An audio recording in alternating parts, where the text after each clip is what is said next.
sometimes it's good to listen and hear what people have to say and things like that. I think that really identifies with people too. Right. And be yourself. I don't know, be authentic as you possibly can be. I think most people can find, if someone's being fake. Yeah. And if you're authentic, then I think people gravitate more towards that. Welcome to the Mark Ferris Experience. We have Paul Orchard here with us today from Envision Consultants. Phenomenal story here. Paul is the president of an engineering firm that has well over 100 different team members on it. So Paul, I'm really curious to find out how you started and what gave you we'll just say, the foundation to be able to say, yeah, you know what, I'd like to create Envision Consultants and grow it into what you've grown it into. It's something incredible. So maybe you can give me the backstory that set up that business for you. Yeah, well, I started out with a larger multinational firm, and at that time we, we'd gone through a lot of acquisitions. We'd acquired a number of large companies. So we had at that point, I think 1,000 team members in what would be called environment, and it didn't go as well for some of us as we thought it would go. Yeah. And that happens in business. You acquire companies, they get very large. There's a lot of redundancies. So we try to figure out kind of where you fit in with that business, right? Right. So really, I guess in the spring there of 2021, I figured, now's a good time. There's opportunity in the market. We had a chance to, there's a couple partners that decide, now's the time to go try something on our own. And that's kind of how it started. Wow. Yeah. Now, were there any, we'll just say, obstacles or concerns to say, yeah, you know what, we're going to go build our own thing? And then maybe you could take us through kind of that early struggle. So what were some things that allowed you to say, yeah, I'm going to take action on this? And were there any challenges that you were like mentally going through? And then any like early struggle when you first started? Yeah. I guess the challenges are you get into these types of jobs and, you're financially stable from our perspective. Yeah. You're kind of comfortable. I have a young family.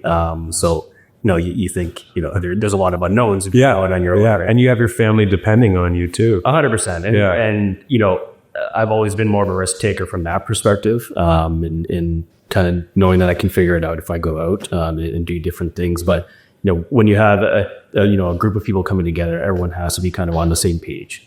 Mm-hmm. And it, day one, there's no real financial benefit. If anything, you're spending tons of money off the ground, right? So everyone has to be aligned and understand that, you're in it together. Right. And that actually, I think, galvanized our team pretty tightly because you're in it financially together. Right. And that when you go out on your own, there's really no turning back. If you work for, publicly traded company, sorry, it was wrong, maybe you get let go. Most often than not, you're going back to the drawing board and trying again, right? Right. When there's no one backing you but yourself, there's really failure is not an option. You got to go for it, right? So that would be kind of the early obstacle, making sure everyone was on the same page with that. Yeah. Yeah. That reminds me of the story of a warrior back, I don't know how many years ago it was, but we'll just say back in the olden days, there's this warrior that was bringing his army across the sea, and it's a legend story. And he pulls up to a powerful foe, and the powerful foe had way more people in him, and the guys were outnumbered. Right. And what he did to his team or his army is he said, see those ships? He said, torch them, take everything off, all of our supplies, and torch them. Yeah. And he did. And he said, see those boats going up in flame there, boys? Right. We either leave these shores as victors, or we die, or we perish. Yeah. And so it was like, that sounds like that was a similar story for you. Yeah. It was like, let's like set the ships on fire and let's give her. That's right. And it's motivating too, right? Like once you make that decision, when the decision is made that, you're starting something, you're going out on your own, like then you can't really look back either. Yeah. So it's the same thing you're talking about with that story is like, you can't turn back. But then that's also exciting because then there's no real crutch. Yeah. Like the crutch is like, when you have a secure job, the paychecks are flowing every 2 weeks. Everything's good, benefits, everything is good. But when you go out on your own, as soon as you realize that that's it, it's actually kind of, I don't know, the relief is the right way. Yeah, It's liberating. liberating. Yeah. And then I could see that. Then the fun kind of starts. If you see where it goes. Yeah. No, that's powerful, because if you don't give yourself like a plan B, you don't have, oh, well, we can just fall back on this. It's just like, well, we either do this or like we die, pretty much. And that gives you incredible capacity to think through problems and come up with really good solutions, rather than, like a crutch or falling back on things. Yeah, definitely. So, and when I had started early on, when I first came out of school and I was hired into a small business, it was very similar that way. Right. And a lot of those people that I'm working with now are from that original business. Okay. Right. And actually the two guys that hired me, they're with the firm now too. One is, more of a senior advisor, things like that. But you go through those different lessons as a group. And then you learn a lot in the big business, learn how to really run the business. And then when you go back out on your own, you're kind of trying to mingle the two worlds between small business and big business and see where it goes. Okay. Yeah. No, that's powerful. So over the last few years, you've grown to an incredible number. I mean, what do you think it was that was able to get from the starting idea, we're starting, to scaling and growing to, is it 100 and we're at 110 staff? I mean, like, what were some of the things that you maybe put in place to allow you to scale to that level? Because that's incredible. And to do it, I mean, you're in your mid 30s, which is incredible. And, it's super mature for your age, and you've been able to develop yourself. I want to talk about that maybe after. Yeah. But what are some of the things that you guys have done to implement in the business to build the scale to the level you are? Yeah, it's a good question. I think from an operational perspective, investing in tools, investing in your software, investing in your business kind of essentials. So our CFO and I, when we first started off, we were looking at what's our accounting system going to look like. Right. We had a very large accounting system previously. Obviously, we didn't have the finances to go and purchase that type of financing system. So we looked at different options, and we were able to find one that really fit for our business. We didn't want to start on something like QuickBooks. We wanted to have more of an enterprise system that could handle tons of growth. Because when we started, we didn't plan. The goal was to grow, and the goal was to grow at a certain pace. Maybe we got farther than we thought we would at this point, but set it up for your growth. Don't set up to be, if you're going to plan to be 50 people, don't set up to be 5 and then patchwork your way to 50. Right. We tried to set up our systems that allowed us to grow into them.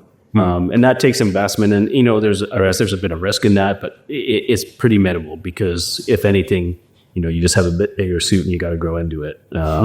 And so that's what we really did, and I think that really helped us. Investing in those systems, health and safety is really big for us.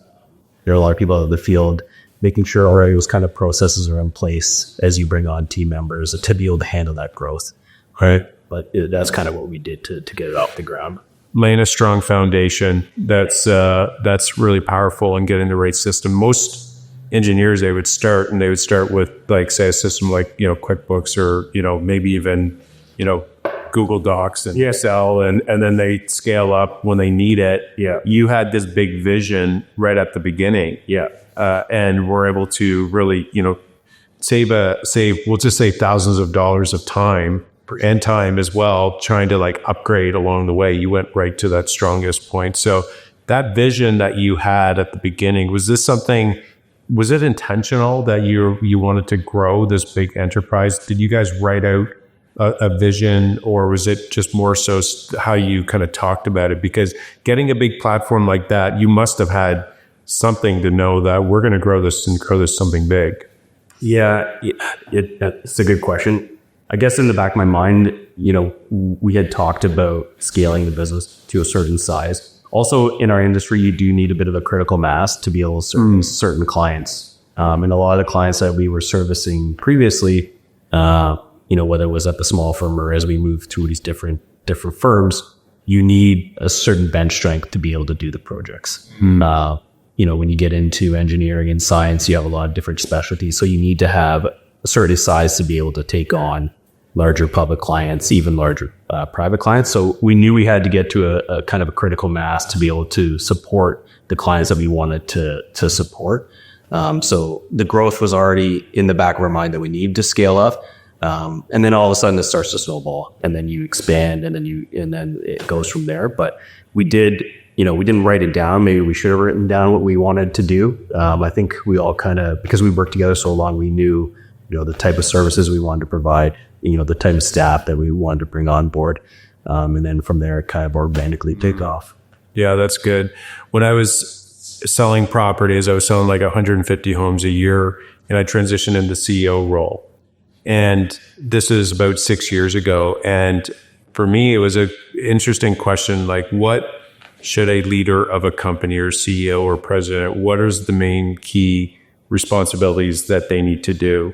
And I didn't know the answer to that. And the other question that I had was, why do companies hit ceilings, and how do you break through ceilings? And so all the research on that second question that I dug into, I started researching Jim Collins, Good to Great, and all the gurus, scaling gurus. And what I found was that there are three things that prevent companies from growing and scaling. Number one is a proper marketing function. So lead gen, lead conversion, you don't get enough in the door. Right. The second one is developing leadership. Right. So having strong leaders that can make quality decisions on a day-to-day. Yeah. And the last one is exactly what you talked about, is scalable infrastructure. Right. So the right, systems, the tools, and in this case for you, like that platform that you built your business upon. Yeah. That was critical, because if you didn't do that one thing, you would have hit a ceiling and you would have had to change, but maybe you would have missed that growth window, and you maybe would have messed up some projects. Yeah. So actually, that was one of the key things, is scalable infrastructure. You did that, right? And that's what's really allowed you to get to that point. Yeah. And honestly, bringing people that, surrounding, the team with different types of skill sets. We brought in, our corporate controller from our previous firm. He joined the firm. He handled, 500 plus staff and all the projects. Okay. Right. And when we first had the conversation, it was like, oh, I don't think, this is going to be too small. It's like, well, listen, if we scale it to where we want it to, we're going to need this type of expertise. And, if, I was doing the accounting, or some of the other partners were doing the accounting, we wouldn't have time to focus on the clients, focus on the project. So you have to, I think surrounding the team with different skill sets and people take on different tasks is kind of important too. And then, that's essentially it. Hiring talent is powerful. And so that's pretty amazing that you guys were thinking that kind of big picture, and that you hired for skill before you got there, and you were able to paint the vision to him for him to say, yeah, that's something I want to be part of. That's a big move there. That was something that was critical. It was. And all the team members that joined us over, the starting core, let's call it, and then as it grew, it's hard to continue to maintain that vision, right? Like you get to this scale, but you got to kind of focus back on the basics. And really, when we started, we wanted to get back to the basics of what we got into the industry for. And that goes for everyone from, accounting. You're just talking about accounting. We're talking about engineering, science. I think people really identify with that. And I think that's what really brought in people to our business, is because, sometimes when these businesses get so large, they get so far detracted from, why people join a certain industry, whether it's real estate or what have you. So if you can provide that as best you can, I think that attracts, quality people to want to, join the vision and keep moving forward. Love that. No, that's excellent. Okay. Are there any misconceptions in your business? Like when people are looking at, what you do, or maybe it's anybody that you work with, that when they really dive in, it's maybe you brought a different flavor to change kind of a misconception, or just in the industry overall. Is there anything that's a misconception that you want to communicate?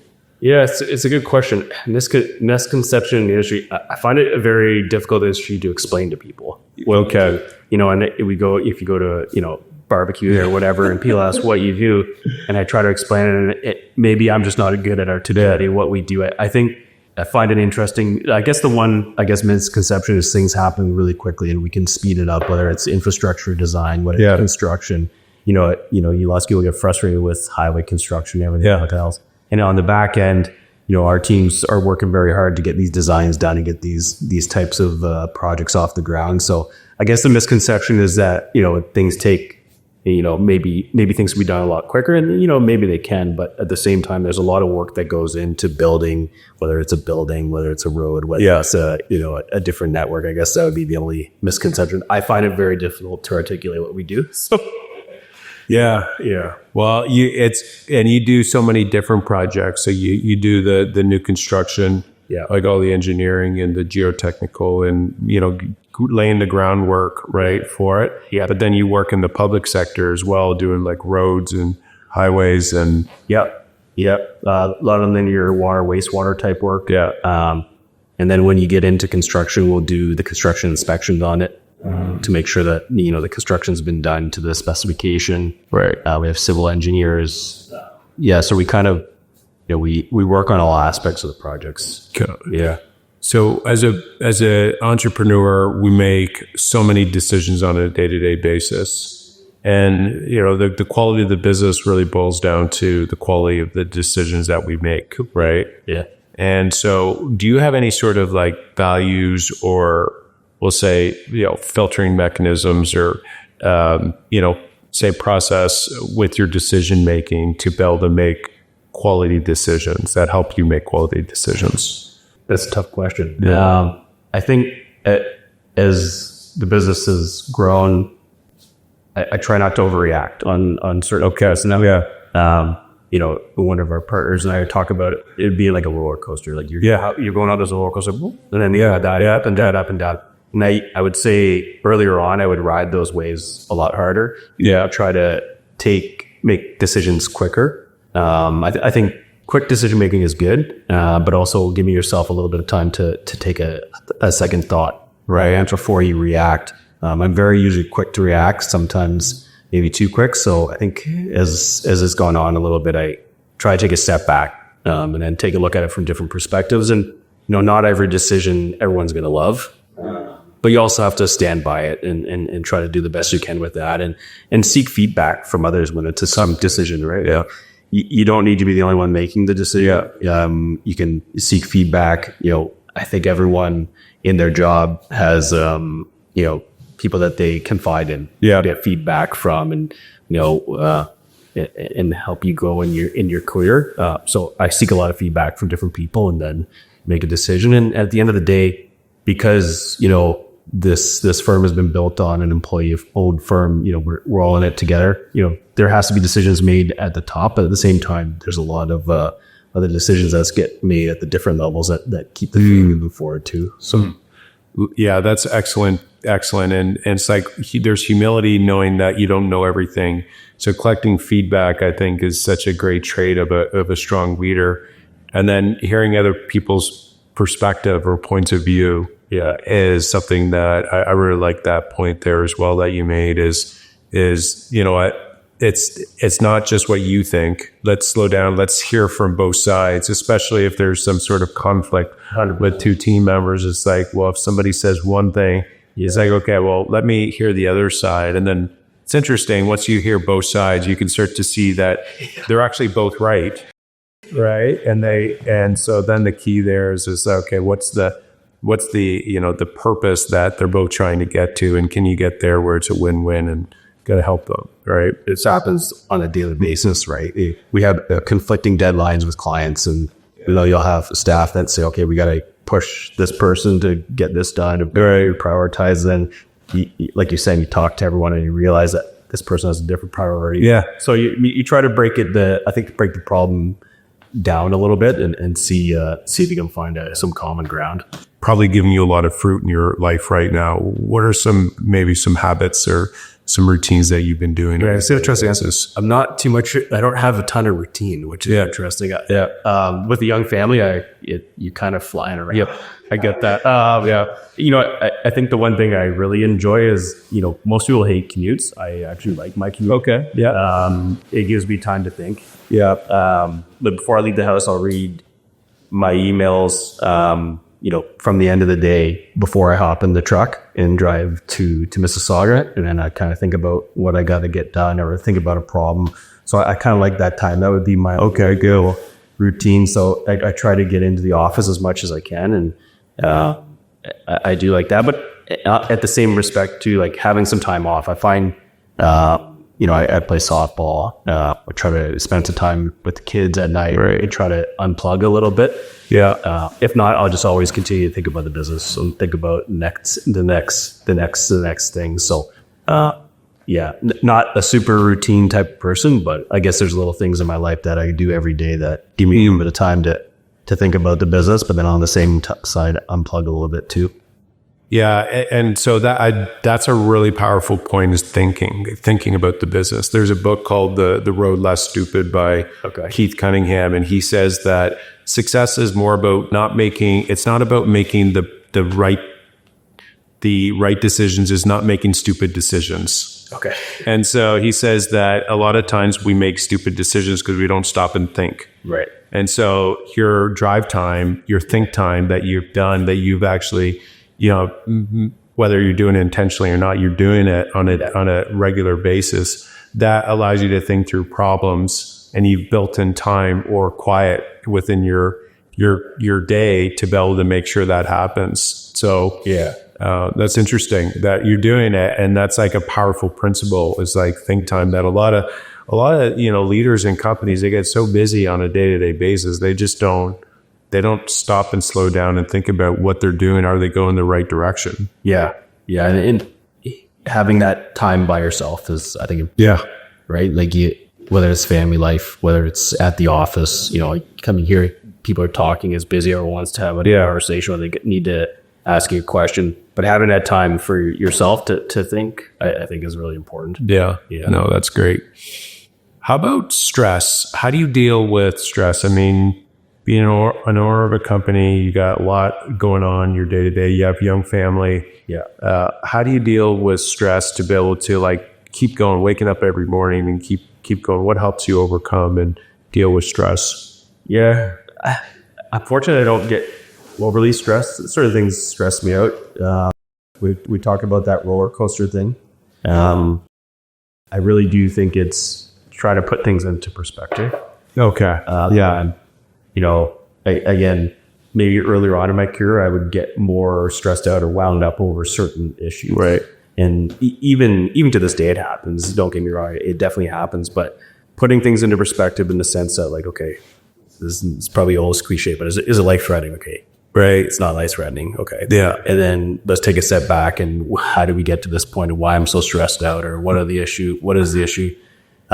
Maybe sleep on it, whatever. Yeah, about it. It's good. And then get back to it and realize that whatever that issue is that's stressing you out, there's probably a solution. It might take you a little bit to get there. Yeah. But don't be so hard on yourself either sometimes too, and give yourself a bit of a chance so that, again, going back to that roller coaster thing, the next day, probably something good's going to happen too, and it'll bring you back to where you want to be. Sometimes it happens within the hours. Yeah, exactly. It's so interesting, right? How things change so fast. It's like you wake up one day and it's like, oh, something, is really challenging. And then all of a sudden, things change. And what I also realized is a lot of things that, maybe I'm getting stressed out about it's not a fact. It's just maybe a story that I'm telling myself that is not truth. Yeah. Right. Yeah. And so that's where making your decisions based on facts and not on storytelling. Yeah, is it really helps kind of alleviate a lot of the day-to-day stress. Yeah, because you could be creating the stress that doesn't even get there. Yeah. You realize, oh, that's not true once you have a conversation with somebody, right? Yeah. It's like, no, that's not true. It's like, oh, okay, well, I didn't worry about that. Yeah, no, I kind of went there. Well, so that's just good to know. And I like your advice that you gave to be able to step back, put things into context, and to realize that this is not like life or death. It's at the end of the day, the sun's still going to come up tomorrow. Yeah. Yeah. That's good. Really good. What do you think creates a great leader? What are some of the attributes that when you look at the great leaders, or, if somebody were, they look at you and say, he's a great leader, what are some of these key traits that you think make great leaders stand out? Yeah. I've been fortunate to be surrounded by a lot of good leaders that have come up. But I think patience is a really good trait. Yeah. Listening is definitely a good trait. Yeah. You get into a certain position within a business, and as the CEO or president or director or manager. Yeah. I think when you get into those roles, sometimes people think you gotta be the person always talking, be the person always making the right, be the person always pushing. Sometimes it's good to listen and hear what people have to say and things like that. I think that really identifies with people too. Right. And be yourself. I don't know, be authentic as you possibly can be.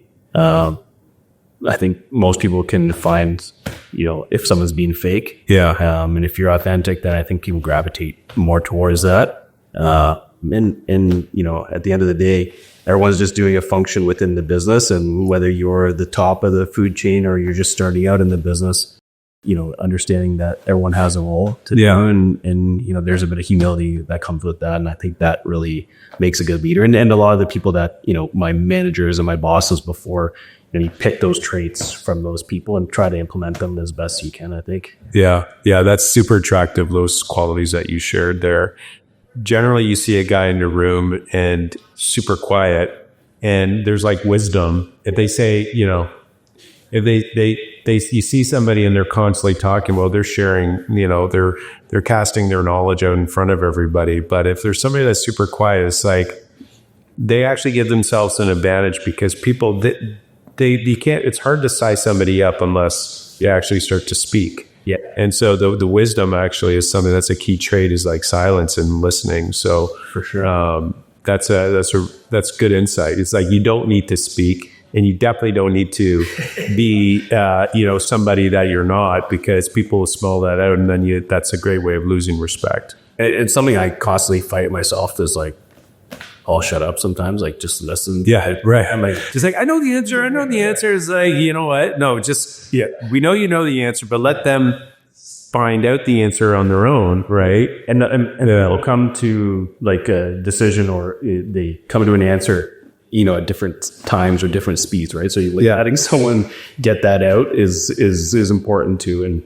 And then also when you're building the team that you want to build, you're going to need leaders within that business. You're going to need other people that are going to be able to, they need to make decisions. And sometimes you got to let people, whether the answer, let them make the decision, see where that goes. Yes. And it might teach you something too, because what you thought might have been the right answer, maybe it wasn't. Yeah. And, the decision they made is the right decision. And, I was talking to one of my coworkers the other day about this, is like fighting that tendency to always want to, get the answer, or always want to make the decision. Yeah. See where someone takes the path for the decision and see how it goes. Again, if it's not going to impact the business, but let it go. See where it goes. And that's something, I fight on a day-to-day in my brain too. In meetings or whatever, I don't need to be the person always saying something. Let's see where it goes. Well, the wisdom in that too is that if they come up with it, if it's their idea, they're going to be more committed to their idea versus you telling them, what to do. Right? Yeah. No, that's really good. What motivates you? A couple different things. I think what really motivates me, and I don't know if this is a good thing or not, is naysayers, people that that drives me. Yeah, I've used that one before too. Yeah, it's like, I'll show you, right? 100% what it is. And actually, starting this business was very much that. Oh, cool. Like, a lot of good things happened at my old place of work, but at the end, there was a lot of motivation for us to start this thing and make it a success. So that drives me a lot, and it all drives a bunch of other people on our team as well, which is fun because we share the same kind of motivation, but also creating something. Creating something that is, your own, or, you're part of a team, and watching it grow. Yeah. Watching it evolve. Like that motivates me a lot. Yeah. That's cool. That's actually very similar to, for me, it's like we have the real estate sales business, and then we have the real estate investment firm. Yeah. And these are like two businesses that when I get older, I'm in my deathbed, I want to be able to look back and say, you know, and I'm proud of those, you know, those companies. Those were like noble causes. Those are noble companies to be able to service people at this elevated level. Yeah. And that is like, that's a strong purpose for me that I get really lit up on. So I share that. Yeah. It's a neat, I feel like, I don't know about you, but it doesn't always sink in. Right. You know, I was talking about Adrian, our CFO, a bit earlier. Yeah. Sometimes we try to about this, like, oh, we should maybe, you know, take your head out of the sand and like, let's see, you know, this is great. What's going on? This is fantastic. Because when you're in the day to day, you're always going and going. So I don't know if you share the same thing, but it's nice sometimes to take a step back and like, oh, okay, this is actually going okay. Yeah. No, and it's hard to do, right? Because, you know, it's like constant, like set the goal, go after the goal, set the goal, hit the goal, set the goal. It's like, okay, but and it's sometimes you know, stop. And that's actually been one of my shortfalls in the past. It's like, you know, we'll hit a goal and then, you know, I'll just reset it right away. And I won't actually like, okay, let's like celebrate a little bit and like give each other like high fives and, you know, enjoy those moments along the way. But there's a bigger principle that kind of I learned through that is that the destination, it's only like 0.0001% of the time. The pursuit is actually like 99.999% of the time. And it's like, you know, that finding joy in the day to day and like the grind of like the pursuing side of it is something that is like, I find there's fulfillment in that, knowing that, okay,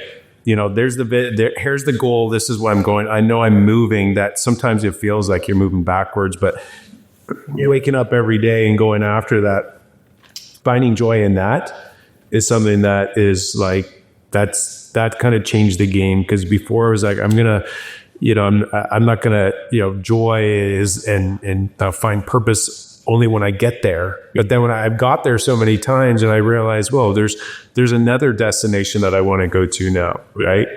It's so true. Yeah, it's so true. Enjoying that is a big thing. I remember when we first started, like picking up one of the first checks from the mail that we got from a client. Right, it was $3,000. Yeah. Oh, this is awesome. This is like addressed to our company. Yeah. Like, oh, this is neat. And then you go, you know, fast forward 3 years later, and it's like that enjoyment, like picking up a check. Yeah. To pull out money's money, but $3,000 isn't going to keep 110 people fed that business, right? So that a couple of minutes. So that feeling of that check is different. Yeah. So like making sure that, you know, whether you're starting a business, whether you're in a business, enjoy those moments, like because those times they change and they don't always last. Right? Yeah. Like that excitement I had in that first one was quite something. And now it's totally different. Yeah. Enjoy it as you go. Man, it's so good. It's so good. Yeah. What used to excite you, all of a sudden, you know, it's the next thing and the next thing. So yeah, context is really cool, and going back to kind of those original times, but you celebrating the milestones along the way. I think that's really great advice. Let's spin it now. Let's look at, so you as an entrepreneur, you start making money. What investing advice would you give like a young entrepreneur that is, you know, is just starting out and they're wondering, you know what, I'm going to grow my business. So they've been investing in their business. What kind of investing advice that maybe you've seen success in your past would you give to a young entrepreneur? Like a personal investing or? Yeah. I mean, you know, for myself, real estate's always been good. Okay. I mean, that's how I met you guys. You know, but also times change, right? But the way we were investing in real estate, even 5-6 years ago, was very different from how I would invest in real estate. Right. And, you know, everyone says diversify. It does. That definitely does help. Mm-hmm. But at the same time, you know, if you're young, be prepared to take a bit of risk. Right. And if you see, you see something in the market, you see something in the housing market, you see something in the stock market, you see something in business, and you see an opportunity, I would say, you know, don't quote me on this, don't come back to me on this, but like be prepared to double down and take a risk on that. Right. So the real estate was really hot in the Berrien area, we'd bought rental homes, we were buying properties. And, at that point, I would say I was fairly leveraged to get those. But, there, I wasn't leveraged enough that it would risk my house. It would risk anything like that. But I was willing to put more into the real estate market because the real estate market was so hot at that point. Then I would invest in RSPs and things like that. So I think, identifying those opportunities and don't be afraid to, push into those opportunities. And then as you get more of, I guess more equity and things down the road, diversifying and royalty. But I still use that philosophy to this day too. Yeah.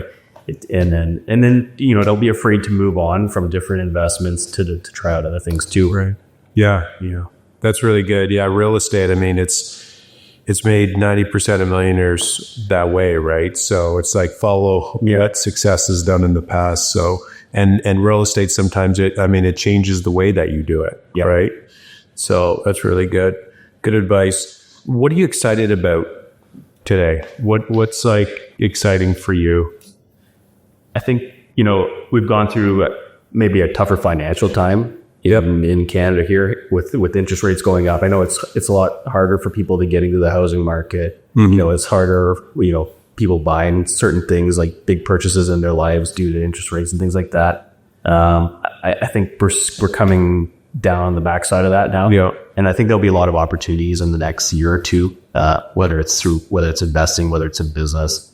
I think speaking from our business's perspective, things are I would say relatively strong, but I think there's going to be even more exciting times ahead as things start to change in the market. I think that's exciting. Yeah. Even in downturns, there's always opportunities. For things, right? And sometimes, you probably know this more than anyone, is like that's sometimes when there's the most opportunities. Yeah. But I think there'll be a lot of opportunity moving forward, and hopefully that that will benefit us as the business, and that'll be good. Yeah, that's solid. Warren Buffett, he says, be greedy when others are fearful, and fearful when others are greedy, right? So it's like in a downturn, it's like that's the time that you really want to be buying. It's interesting that human psychology in a up market, that's where it feels safer to double down and invest. Yeah. And in the down market, it's like it's not sexy. No. And it feels scary at that time, but that's the best time that you should be. Right? Yeah. It's so interesting how we're wired that way. Yeah. It's almost like I don't know, is it like a crowd mentality, right? Yeah. The herd mentality. You heard, yeah. Safe, but because everyone's doing, we're good. Yeah. And then you got the one lone ranger who's sitting there, I'm going to go do this. Yeah. And it's like, what? You're not, come on, let's get in on this. They're like, no, I'm okay. We're going to, It is funny how that happens, but it's definitely. Yeah. No, that's good. And the thing is that that's true. A lot of people know that that's true, but when it's the situation, like when they're in that situation personally, it's very hard to go against what everybody else is doing. 100%. It's there's so much that's like magnetized. It's like pulling you that way, and you got to be like so strong. Yes. And convicted that, you know what? No, I'm not going to follow. I'm going to go the other way. Yeah. It's hard. I'm guilty of the herd mentality. I think we all are. Yeah. Right. So the key is moving forward. It's like, okay, I'm not going to do that, and really understanding that principle. Yeah. All right. So you ready for the rapid fire part of the interview here? Sure. Okay. So first question is, which book has made the largest impact in your business career? I guess one book would be Beer Mad Entrepreneur. I don't know if you ever read that one. Beer Mad Entrepreneur. Okay. No, I haven't. Basically, it talks about kind of the different team members it would take, the different people surrounding an entrepreneur and take to get to where they want to be. So that would be one.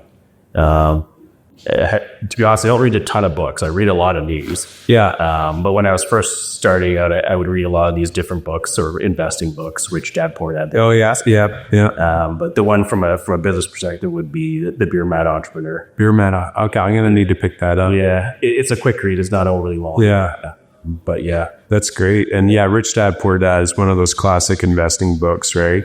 Just makes so much sense. Yeah. Which is interesting. Yeah. That should almost be like required reading in all schools. Yeah. Right. It's funny. I talk about that quite a bit. Is like financial literacy And yeah, financial understanding it's so important, and I don't feel like we in schools it should be taught. It should be taught because it doesn't always, I think it would be a lot really beneficial for future generations for financial literacy to learn, the basics at least. Learn the basics of it. Yeah. I was lucky because I was interested in it. If I wasn't interested in that, I wouldn't learn it, right? So yeah, no, that's great. Good insight. Next question, 3 words. If your team members were to explain you, or maybe family were to explain or describe you in 3 different words, what 3 words would they be? I'm not going to hold you to it. Just which ones would say come top of mind to you? I would hope they would think that I'm a good listener. Yeah. That I'm caring. That I definitely care. About people. I care about what people how they're doing, and I know. Hopefully, I think I'm a little bit funny. It won't ring true on this, but I think that. Very cool. Well, I know from our relationship, and I know Thomas as well, my brother's close with you as well. I think those 3 are accurate, although I have to confirm that funny is you got to be it, but we'll get to that for sure. Very cool. And then final question here is, what advice would you give your younger self? Listen more. Okay. Listen more and take it in. Yeah. Very cool. Yeah. Well, this has been great. Yeah, so the listeners that are watching, if they want to reach out to you, they want to find out a little bit more about Envision Consultants, your business, how can they do that?